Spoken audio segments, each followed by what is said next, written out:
আসসালামু আলাইকুম। আজকে আলোচনা করব আমাদের গ্রাম, আমার ভালোবাসার গ্রাম হারিশ্বর বিলের সর্বপ্রথম এবং সবথেকে পুরানা মসজিদ কোনটা। তার আগে কিছু কথা বলতে চাই। অনেকে আমাকে বলেন নিজের গ্রামের এইসব নিয়ে ভিডিও বানার কোনো লাভ আছে? ভাই, বর্তমান যারা মুরব্বী আছে তাদের কাছে যদি 50 বছর 60 বছর আগের কোনো গল্প শুনি, ইতিহাস শুনি, কেমন লাগে? ভালো লাগে না? পুরোনো ইতিহাস শুনলে কার না ভালো লাগে?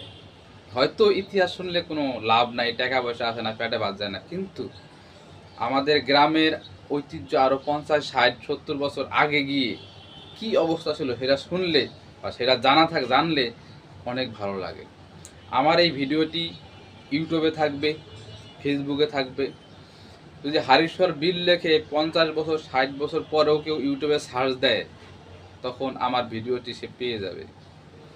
ওই প্রজন্মের মানুষ যদি আমার এই দুটি কথা, যতটুকু ইতিহাস বা ঐতিহ্য, এই ঘটনা আমি বলে দিতে পারবো আমার গ্রাম নিয়ে, আমার সেই প্রজন্ম যতটুকু বলে যাব ততটুকু শুনতে পারবে, সেটাই আমার সফলতা।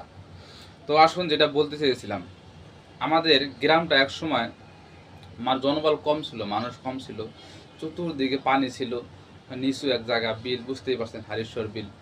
সেই পশ্চিম দিকের হাজিপাড়া, মুন্সিপাড়া, সেই উত্তর দিকের মুসল্লিপাড়া, মানে সব মিলেয়া হারিশ্বর স্কুল আছে যেখানে, সেখান থেকে সব জনগণ মিললে একটা গ্রামের একটা মসজিদ ছিল।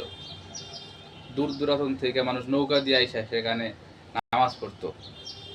সেটাই ছিল আমাদের পুরান জামাত। আমরা আমাদের পুরানা মসজিদ হিসাবে আমরা জানি, আমাদের ঐতিহ্য। সেই মসজিদে অনেক ইতিহাস, আমাদের মুরব্বীদের অনেক সেখানে অবদান, সেখান থেকেই আমাদের ভ্রাতৃত্ববোধন, সেখান থেকে ভালোবাসার সৃষ্টি। সেই মসজিদ কোনটি সেটাই আজকে বলবো। বর্তমান মসজিদটি এখনও ঠায় দাঁড়িয়ে আছে, আমাদের সেই ঐতিহ্য ইতিহাস সাক্ষী। আমাদের দেলু দাদার বাড়ির দক্ষিণ পাশে যে মসজিদটা আছে, বুঝতেই পারছেন, দেলু দাদা কালু দাদা তাদের বাড়ির পাশেই, উত্তর পাশে, অপর সাইডে দক্ষিণ দিকে আছেন আমাদের বাসার দাদার বাড়ির উত্তর দিকে, রাস্তার মোড়ের পাশেই যে মসজিদটি আছে, দেখবেন এখনো আছে।